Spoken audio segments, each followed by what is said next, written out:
Ég ætla að tala um Gróu og Geirmund. Gróa, hún kemur á fátæku fólki og hefur ekki átt neitt sérstakt líf, en hún er náttúrulega ung og falleg og langar að vera eitthvað í lífinu, en tækifærin eru kannski ekki mörg, en hún er sterk og ákveðin og klár og foreldrar hennar hvetja hana bara, hún vilja náttúrulega gera eitthvað gott með lífið sitt. En já, foreldrar vilja náttúrulega að hún giftist Brandi sem að hún gerir náttúrulega á endanum. Og ég er að menna að Brandur er náttúrulega efnaður og hún veit alveg náttúrulega hvað það er erfitt að vera fátækur og það væri gott fyrir hann að giftast Brandi og þá getur hún náttúrulega keypt mat, föt og tekið þátt í samfélaginu. Gróa hafði náttúrulega 0 áhuga á Brandi, en hún ákvað að fara og náttúrulega giftast henni. Náttúrulega það var alveg mikil munur, hún er náttúrulega 19 ára og hann er náttúrulega 29 ára. En Gróa er þannig týpa að hún vill allan peninginn frá Brandi og athygli frá Geirmundi. Hún elskar lífið sitt og statusinn í sveitinni og vill ekki flakka mannorðið sitt og skilja við Brand, en hún svíkur Brand með því að stela pening frá honum og svíkja hann þó að hún vissi að það væri erfiðir tímar hjá honum. Og þá sá maður náttúrulega bara að henni væri bara eiginlega alveg saman. Ég meina, hún var hætt að hafa sig til, var ógreidd og sjúskuð, en það breytist allt þegar Geirmundur mætti.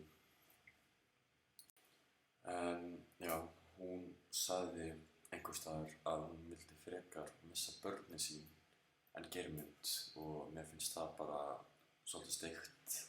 Hún hugsa bara sig og ég meina, hún vil bara að sambandið við Geirmund gangi upp, en þarf hún að bara koma hreint fram og skilja við Brand, en hún er bara svolítið mikið góðdýr, finnst mér.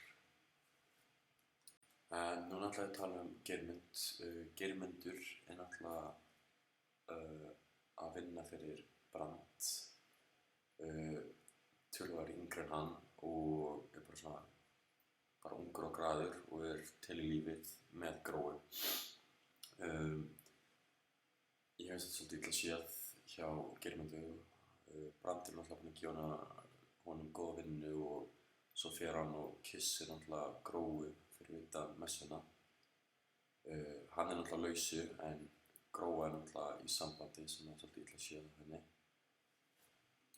En það sést bara að Geirmundur er svona bara andstæðan við hann Brand og bara yngri, meiri orka, kann að dansa, á mjög góða vini, góðu mömmu sína, bara svona allt sem að svona ung kona vill í lífinu.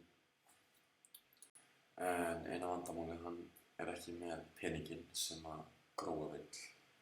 Það er af hverju hún er með þeim báðum þannig séð og er bara að leika sér af Brand og honum Geirmund. En mér líkar mjög mikið við Geirmund. Hann er bara heiðarlegur og segir náttúrulega Gróu að hætta með Brandi og hætta að spila fyrirleik og þeir bara byrja saman. En Gróa vill það náttúrulega ekki út og þá missir hún peninginn og allt það. En já, Geirmundur er náttúrulega í frábæru formi og með mikla orku og skemmtilegur og allt sem að Gróa vill. Það sem ég held að gerist er allavega öruggt að þau byrja ekki saman aftur, en hann á örugglega eftir að byrja með prestdótturinni Þuríði og giftast henni og vera stórt nafn í sveitinni, á meðan að Gróa er líklega bara að deyja úr ástarsorg eða einhverju svoleiðis.